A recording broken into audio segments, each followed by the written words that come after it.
Épisode 3 du livre de Camélia Vegan.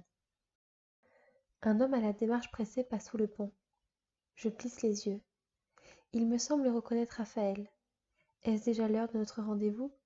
C'est vrai que nous devions nous voir ce soir pour partir à la recherche de Rose dans les bars. Mais je pensais qu'il avait laissé tomber après cet épisode. Il monte dans l'immeuble et frappe. Je pars lui ouvrir.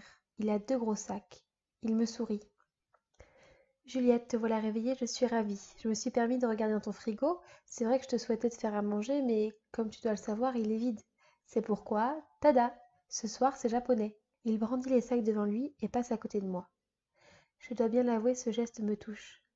Et pour une fois que j'ai faim, autant en profiter. Oh, Raphaël, il fallait pas. Mais merci, ça me fait très plaisir. Je lui souris à mon tour et pars à la cuisine chercher couverts et assiettes. Il dépose au centre de la table les plats. Juliette, Rose et moi, nous sommes véganes.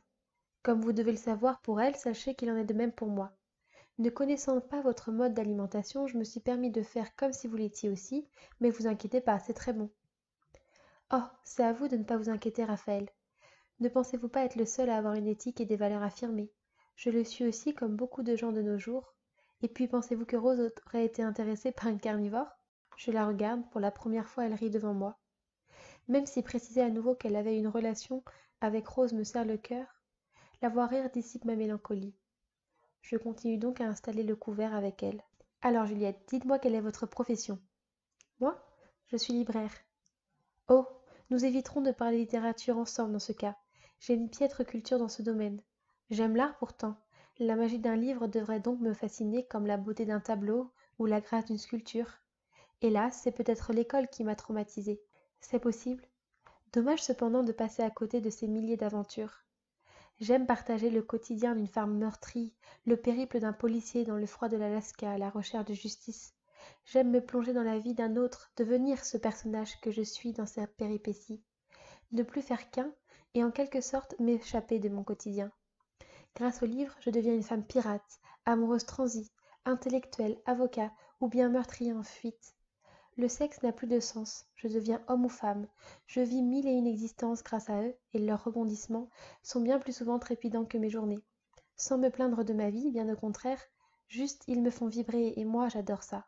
Conseiller à une autre personne et partager avec elle cette belle aventure me porte chaque jour et me rend heureuse. Et vous êtes en vacances?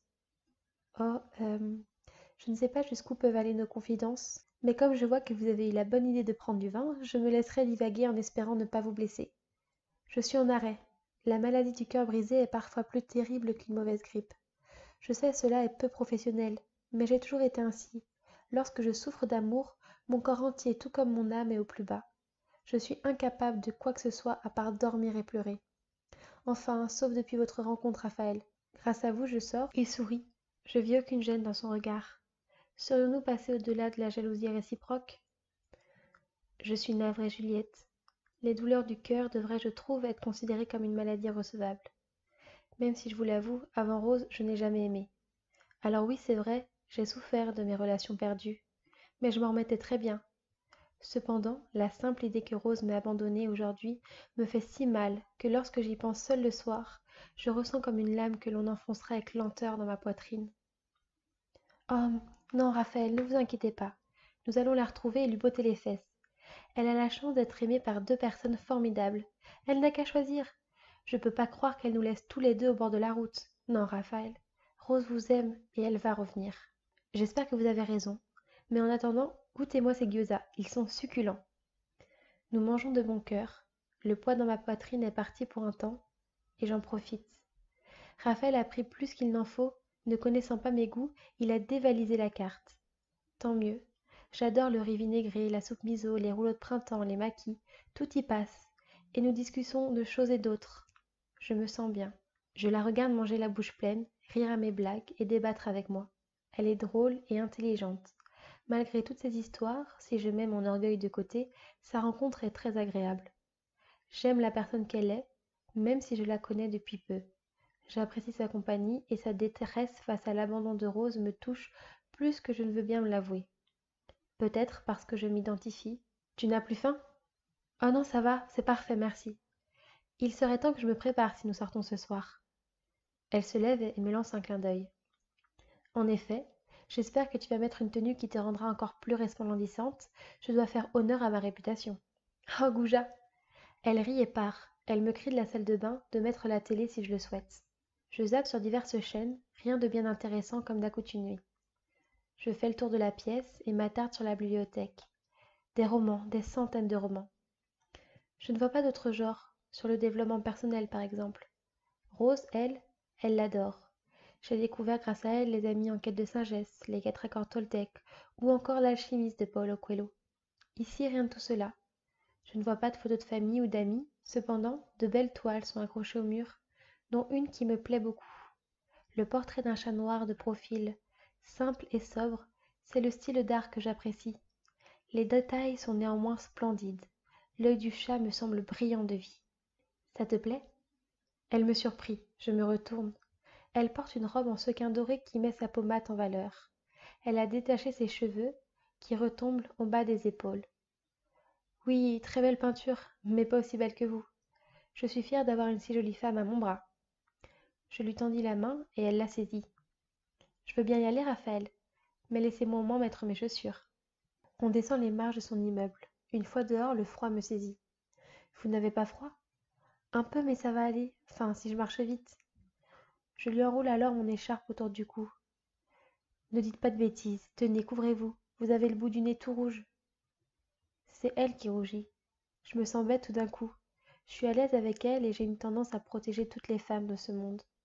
Il est bien assez brut, un peu de galanterie ne fait pas de mal. Mais peut-être ai-je été trop loin. Je ne voudrais surtout pas l'embarrasser. J'essaie de changer de sujet. Je ne sors plus beaucoup depuis mes 25 ans. Connaissez-vous bien les coins que Rose fréquente? Oui, enfin, je connais ses endroits préférés du moins. Parfait, allons-y alors. Il nous fallut une trentaine de minutes avant d'atteindre le centre et les bars. Malgré le fait que nous sommes en semaine, les rues sont très fréquentées, de jeunes ados se bousculent en riant bière à la main. D'un seul coup, la panique m'envahit. Si nous la trouvons ce soir, que pourrais-je bien lui dire? Salut Rose, c'est moi Raphaël, ton petit ami. Ah et tiens, il y a Juliette aussi. Alors on était inquiète de ta soudaine disparition, maintenant, viens avec nous, on ira boire un verre tous ensemble, et ce soir, tu me feras enfin ta déclaration que j'attends depuis 1 an. Oui, je me sens bête et plein d'espoir. J'ai besoin d'une explication, et je suis prêt à fouiller tous les recoins de cette foutue ville s'il le faut. Ça fait plus d'1 heure que nous cherchons. On a demandé au barman s'il n'avait pas vu Rose ces derniers temps. On a cherché dans les bars, dans des dizaines de groupes qui commencent à devenir ivres et de plus en plus bruyants et oppressants. Raphaël, je suis fatiguée. Pouvons-nous aller nous asseoir quelques instants? Oui, désolée pour cette recherche infructueuse. Allons dans ce bar. La musique salsa, ça vous dit? Je lui souris. Nous rentrons dans le bar et je commande 2 mojitos. Je regarde les gens se mouvoir sur la piste. Ils sont si sensuels, passant de la bachata à la salsa. Savez-vous danser, Raphaël? Oui, madame. Finissez votre verre et je vous montre mes talents. Il me prend par la main et m'emmène sur la piste. Je ne sais pas danser, alors je laisse me guider, suivant ses pas du regard, il me soulève le menton. Ne regardez pas vos pieds. Je décroche mes yeux du sol et le regarde lui. Il me sourit, me montre doucement les pas les uns après les autres. Je me laisse guider et je constate avec surprise que cela fonctionne. Nous dansons ensemble en riant. Je lui marche à plusieurs reprises sur les pieds, mais il ne s'en formalise pas. Le plus important à cet instant, c'est que je me sente bien.